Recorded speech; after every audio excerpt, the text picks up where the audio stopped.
might have caught wind of a major scandal on book Twitter that I broke. But you know whose book you won't see?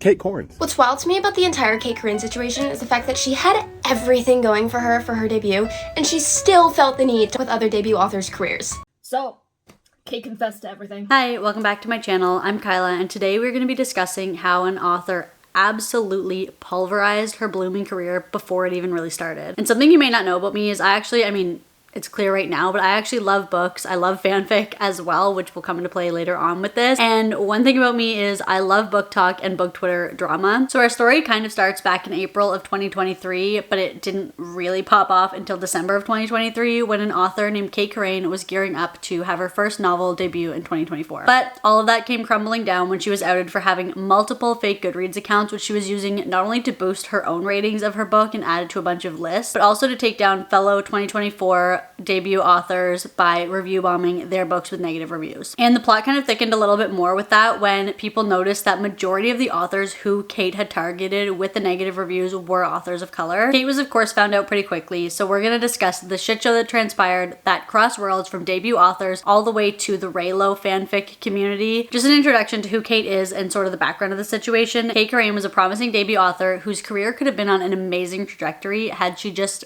not done all the crazy stuff she did. She had an agent and she had even received a publishing deal for not one but two books, as well as that deal containing film rights within it. Her first book was titled Crown of Starlight, and it was even set to be featured in Illumicrate, a book subscription box where you can receive special editions of books, merch, that kind of stuff. And one thing about the book girlies is if you give us a beautiful special edition copy of a book and some stickers or, a t-shirt, something like that, we will be buying. So that likely would have been extremely popular. Her book was also so far being pretty highly rated by ARC readers, which is advanced reader copies. So needless to say, she was on a pretty good path, and her book and her career, despite just barely starting, was doing really well. She was honestly getting a lot more than I think most authors could even dream of with a first book launch. But of course, that wasn't enough, and that leads us into what Cait decided to go ahead and do. So what exactly happened?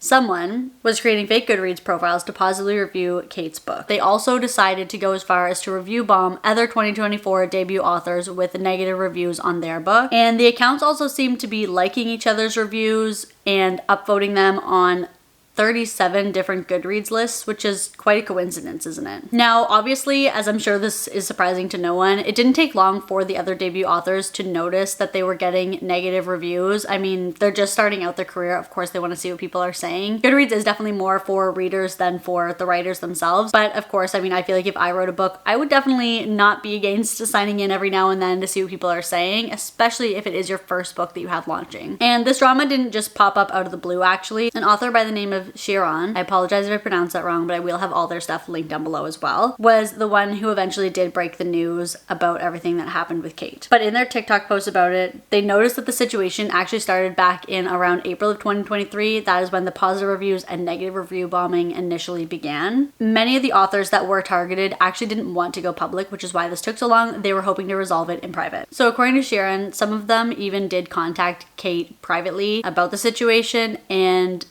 based on what they said, they were just told to let it go. I'm assuming Cait had just said to let it go and tried to pass it off. So now, of course, due to some of the authors contacting Cait, she was made aware that they knew what she was up to and was at least somewhat found out, which led to phase 2 of her manipulation, trying to come across as a victim of the situation herself. Sorry if I'm looking down a little bit. I have notes because the situation is pretty long. So Cait took to Twitter to frame themselves as a victim as well, writing, "Nasty surprise of the day was learning that there was fake accounts messing with my Goodreads ratings recently. If you've actually read my book and want to rate and review it, that would be great. As reader interest pre-release tells my publisher that my book is worth investing in. I guess this explains why my rating was fluctuating so much. If you like my book, please rate and review it. If you hate it, you're also entitled to share your opinion, but making fake accounts to manipulate my book's rating is something else entirely. I'm gonna go be sad now." So clearly Cait used this as an opportunity to garner sympathy, encourage more reviews, try to divert the suspicion that they were behind any of this to begin with. Which, Cait, if you're watching this, I just have to say, if you want to be a victim, you have to be the victim of something negative typically, especially if you're going to try to get sympathy. You're not really a victim if you were the only one who is getting 5-star reviews across the board from these fake accounts. And if you wanted to make this at all believable, you should have laid the brickwork far in advance and sprinkled in at least a few negative reviews on your own books. I mean,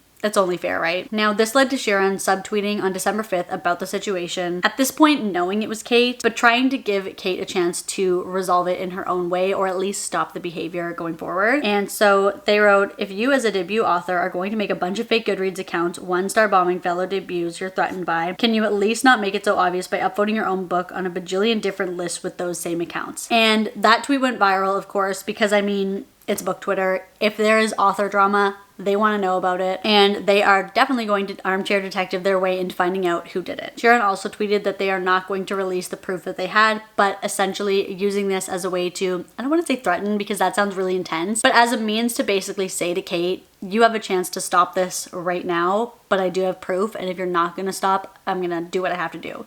So Sharon wrote, I'm not going to leak the extensive receipts so I don't ruin this person's career before it even starts, but if they do anything further in a similar vein, action will be taken. Which I honestly think that's more than fair. This led to Cait attempting to clear her name by sending proof, use that term loosely, about her innocence, supposedly. Instead of owning up to it, Cait offered an explanation, which was that her friend actually is the one who did all of this. So they received these screenshots of a conversation between Cait and her supposed friend Lily, who was apparently well-intentioned but just stupid as hell. Conversation is hilariously bad. It reads like a shoddy fanfic, which when we get into the rest of the story, that's a little bit ironic in itself. You'll see. But I'll read off the conversation now so you can make your own judgments. So this is between Lily and Cait, and you can see in the screenshots right here. Cait. So, if yesterday's nonsense wasn't enough, today I got an email that said that there were a number of ratings and reviews left on my book by illegitimate accounts, which I guess explains why my rating was fluctuating wildly up and down over the last week. Also, my car's in the shop, and they don't know why the battery doesn't work, but they'll get back to me when we know anything, so I'm not really holding out hope. This week continues to spiral, and I go with it. Lily, what do you mean? About what part? A lot of things have happened. The ratings. I mean that people were making fake accounts to rate my book, or books in general, I guess. So someone was rating your book low? No, the email was fucking weird. Like, it seemed like the reviews were positive, but I didn't do anything. Rating books high is against the rules? No, but making fake accounts to rate them high is. It's artificially inflating a book's reviews. That's against the rules. Oh, I didn't realize you could get in trouble. What? Please don't get mad. I made a couple accounts. I think that was me. What? Why? The other night when you were worrying that your book would get overshown by bigger books at your publisher, I wanted to help. So I made a couple accounts to rate your books high. I'm sorry, I really didn't think it would be a problem. What the fuck? Why? I don't need fake reviews to help me. Jesus Christ. I'm sorry, I really didn't think it would hurt. I was trying to be nice. Oh my god, I don't even know what to say. I don't need you to step in and try to be nice with this. Do you have any idea how patronizing that is? How humiliating? How much damage you could have done? I'm gonna be sick. Literally going to vomit. Someone just posted a screenshot from my writing group, and it's a screenshot of Sharon's tweet. Please, for the love of God, tell me you weren't actually stupid enough to use the same accounts that you made to boost me to bomb other people. Well, I didn't think anyone would notice. I'm literally going to be sick. I need to email my agent. This could literally cost me my fucking career. I don't even know what to say. This is such a violation of my trust and our friendship. I'm so sorry, Cait. I'm really sorry. I didn't think it would hurt.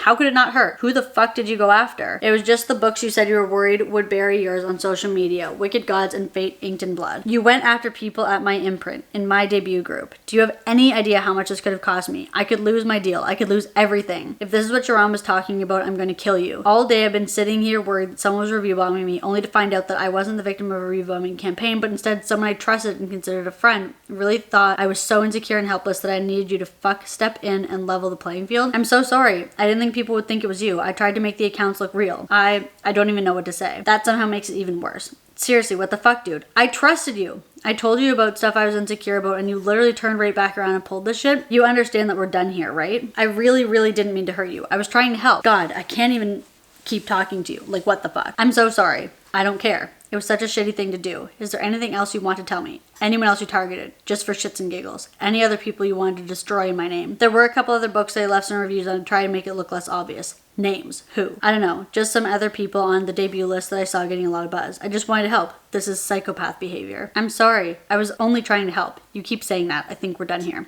I really didn't mean it. Please forgive me. There have been very few times in my life that I felt so absolutely betrayed by anyone. When I got that email, I was perplexed, but I guess in my dumb idiot head I thought, I've heard about all sorts of fucking weird shit on Goodreads these days. Some stranger is doing some shit. This sucks.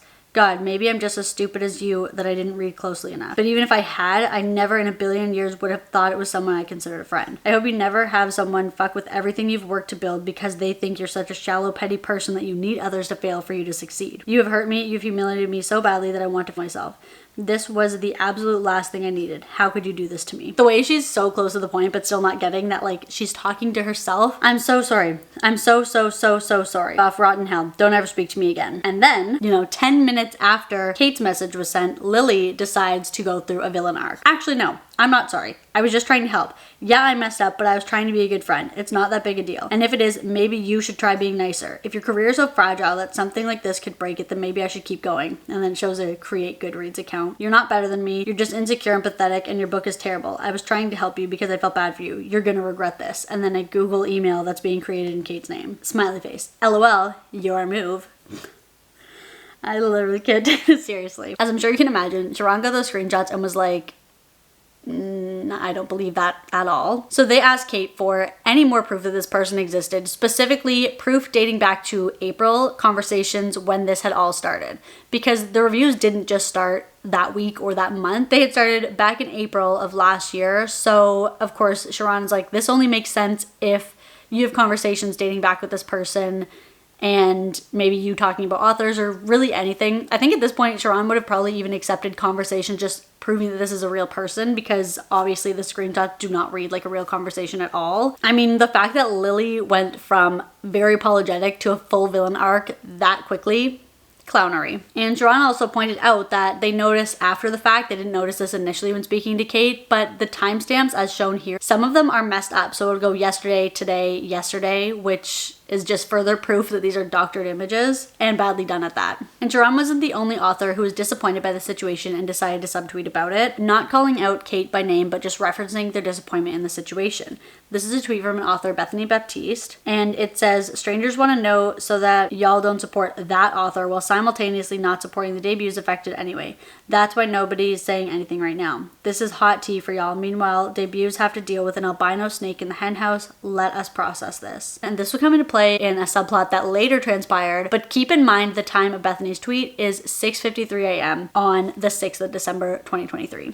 That will be important information. The conversation was continuing in a Slack chat that the debut 2024 authors had together, where someone by the name of Meredith Mooring had come in to speak on behalf of Cait, stating that the author is working on a statement and that they don't plan to ignore the situation, and that they have proof that they didn't do anything. Meredith then went on to say that the authors should expect a response from the author at some point relatively soon. And I want to point out as well, at this time, none of them really knew that Meredith was Cait's friend. Obviously, by them speaking on behalf of Cait, it seemed like they were friends, but no one really knew that at this time. This all rose to a boiling point when Cait had entered the Slack chat, referencing Sharon's tweet, saying she was the subject of that tweet, and saying that she did not do any of this, it was her friend, and she had proof. She then proceeded to read the same messages that she had sent Sharon prior, the ones we just read, and the other authors pointed out a lot of the same issues with them. One said that it read like a bad fake "Am I the asshole?" Reddit post, which honestly that sent me, and that is so accurate. And they also asked the same thing Sharon did, for any other proof that this person existed prior to when that conversation happened.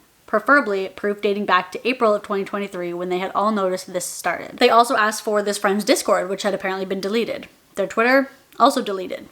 Any proof that this person existed at all, you guessed it, deleted. At that point, Cait got fed up, essentially saying, it's clear no one here is going to believe me anyways, so I'm leaving, do with the proof that I sent you what you will. Which, you would think if you were really trying to clear your name and actually had proof, you'd be more than willing to work with them on a solution here or what you can send to prove your innocence. And that is when another pointless detail that Cait had woven into her lies had come back to bite her in the ass.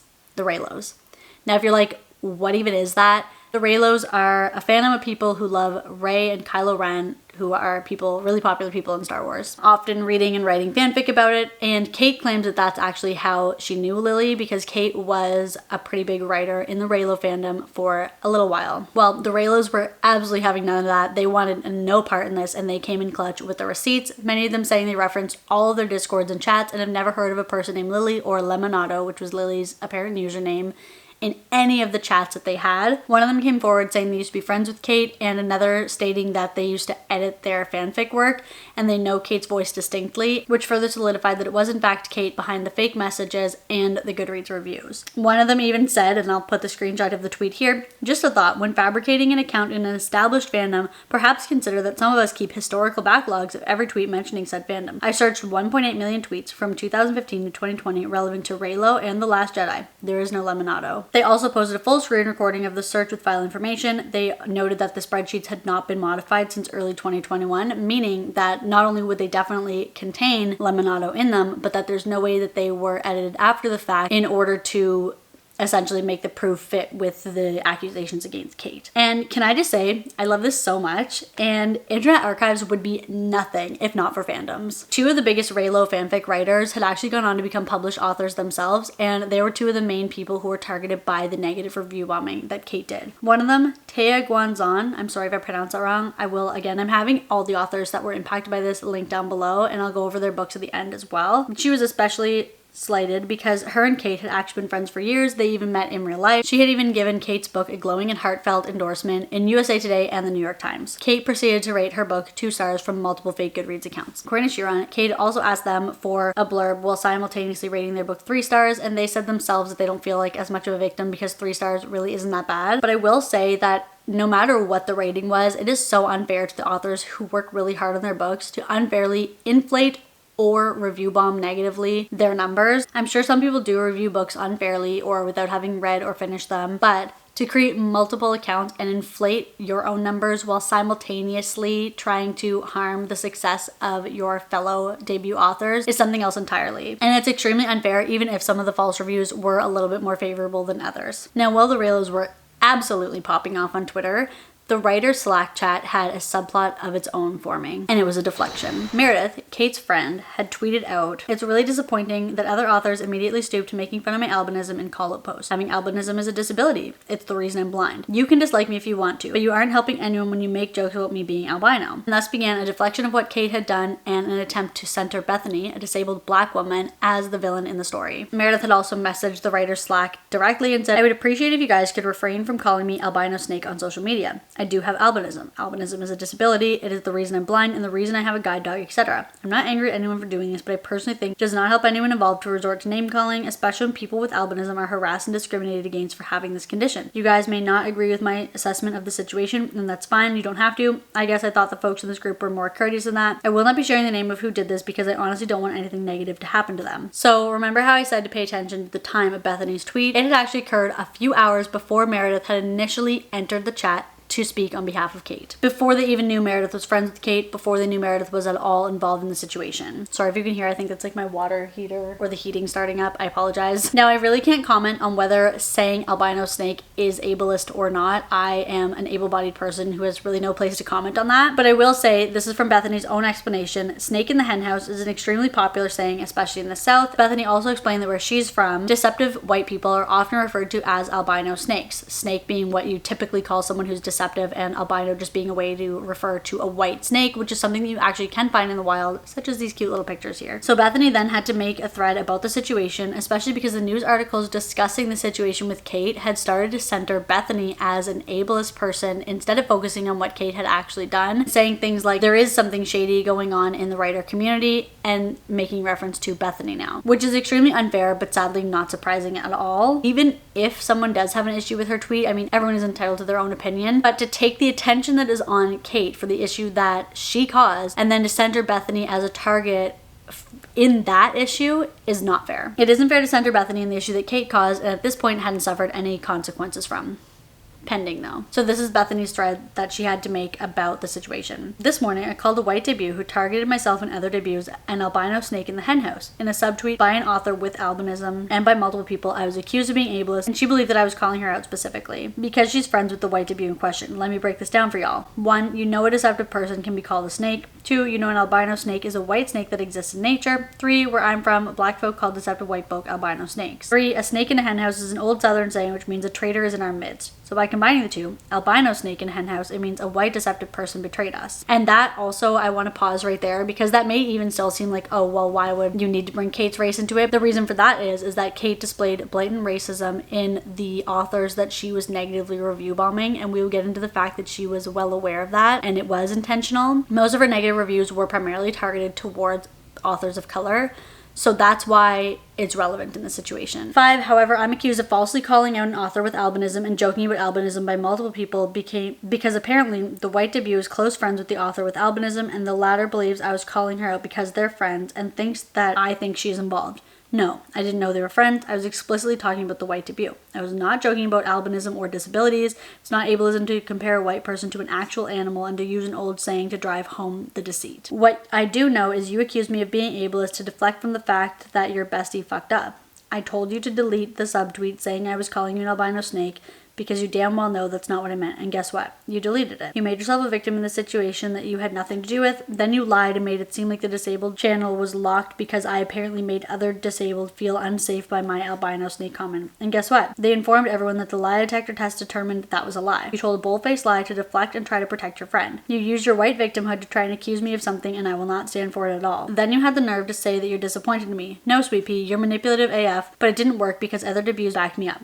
Thank you to them for recognizing what you were trying to do and defending me. We're still waiting for those screenshots that supposedly prove your innocence at Cait Corrain TikTok, unless you need more time on Photoshop to cook them up. Y'all put my name in your mouths, well, time to chew. In my opinion, which again, I don't really have a big opinion on if that is okay to say. I mean, I understand the explanation for sure. I think obviously, given the situation and the fact that Cait's friend does have albinism, the timing of Bethany's tweet does seem bad, but given her explanation, I really don't think that there was any way that she could have intended to target Meredith. And of course, during all the discourse between Meredith and Bethany, Cait was silent, probably trying to figure out where to go next from here. As mentioned, a lot of the authors that Cait had targeted with the negative review bombing were authors of color. And you may be wondering if Cait was even aware of that or if that was intentional, which I mean, obviously it seemed intentional, but it's possible maybe there just so happened to be a lot of authors of color coming out with debut novels at the same time as her. Well, we actually have some proof that she was aware. Sharon later was made aware of a part of the conversation between Cait and Lily that was previously left out of the screenshots that Cait had sent them. So in the author Slack chat,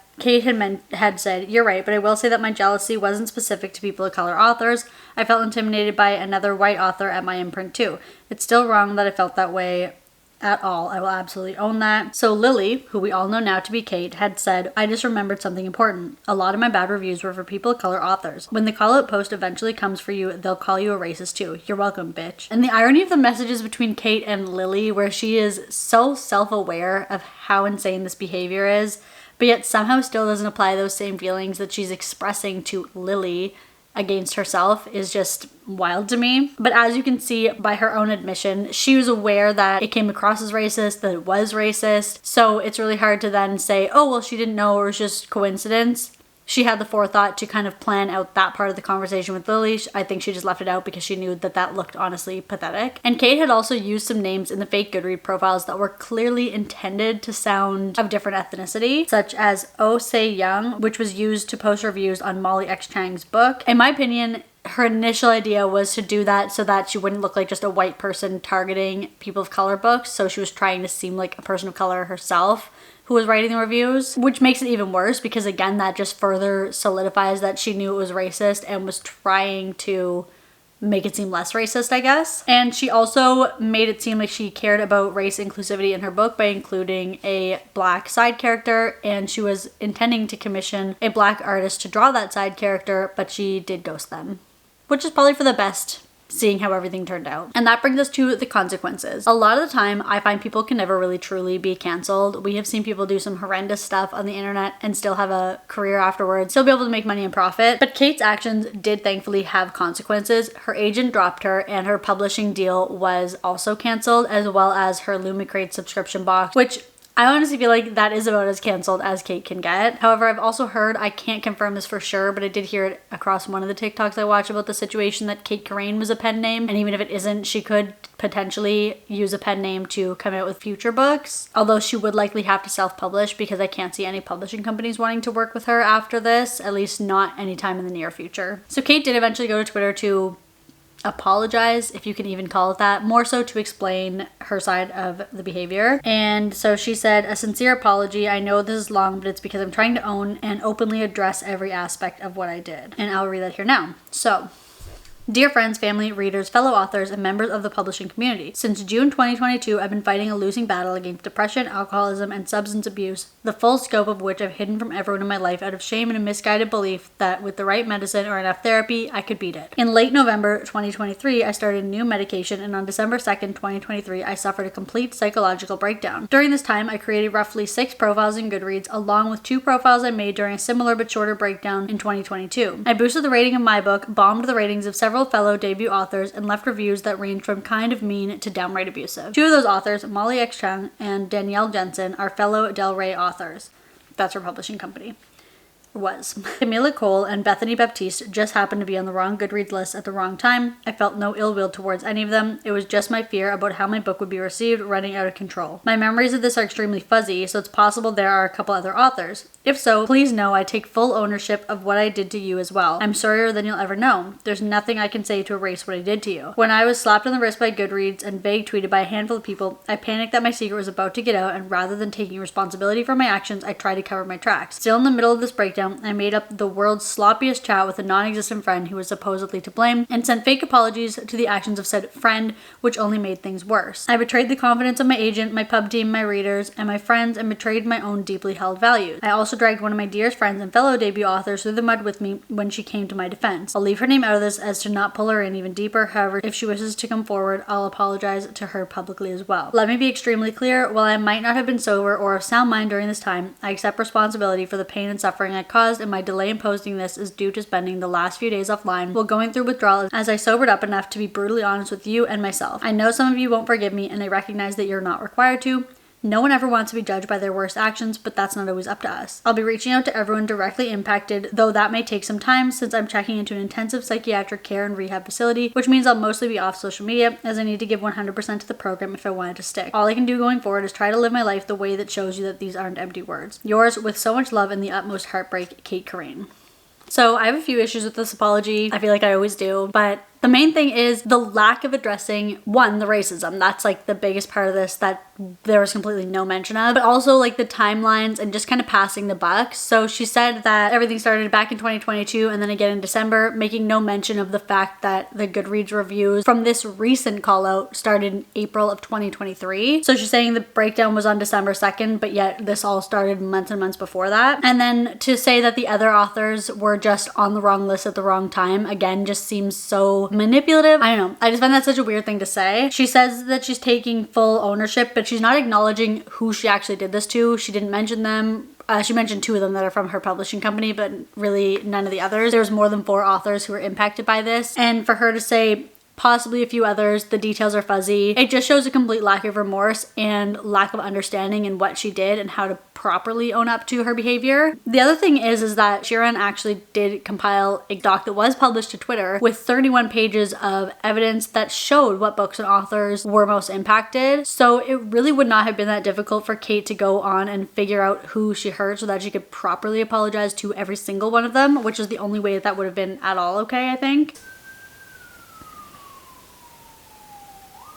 Someone called the bad apology police. I do sympathize with her struggles with mental health issues and substance abuse, but I have to say, maybe I'm just the asshole, or maybe it's a boy who cried wolf situation, but she's lied so many times that I even find this hard to believe, at least to the extent of it. That is in no way me saying that she's lying or whatever, but I will say mental health struggles, new medication, etc. don't make someone racist. So even if her actions were a side effect of a mental breakdown, as she said, that wouldn't inherently make her become racist. That would have to already exist within her in order for those actions to transpire. So I don't like the implication that she only behaved this way because of a mental health issue. At the end of the day, I think most people deal with some type of mental health issue. I myself definitely do. Well, sometimes it can explain things. It's never an excuse because ultimately it is up to her as the individual, or me as the individual, anyone as the individual, to handle that on their own so that it doesn't impact those around them. And again, I think the biggest issue with the apology is the lack of mentioning anything to do with the racist nature of her actions. She did mention it in the conversation with Lily, meaning she was aware that it came off that way and that it definitely seems racist and that there's racist intention behind it, but she didn't mention that at all in her apology whatsoever. I also feel like she just, the whole apology, tried to undermine the situation a little bit by saying things like 6 Goodreads accounts when there was more than 6, made no mention of the 37 lists that she uploaded her book on, all of them.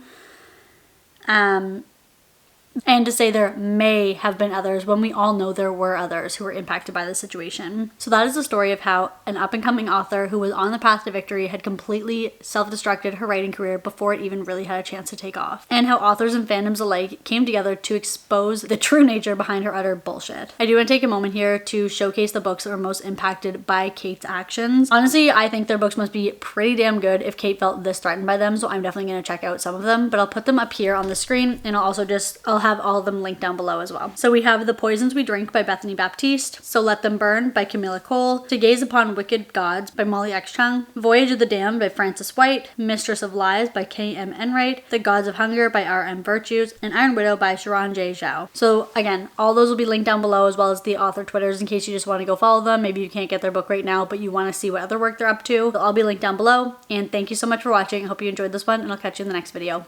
Bye!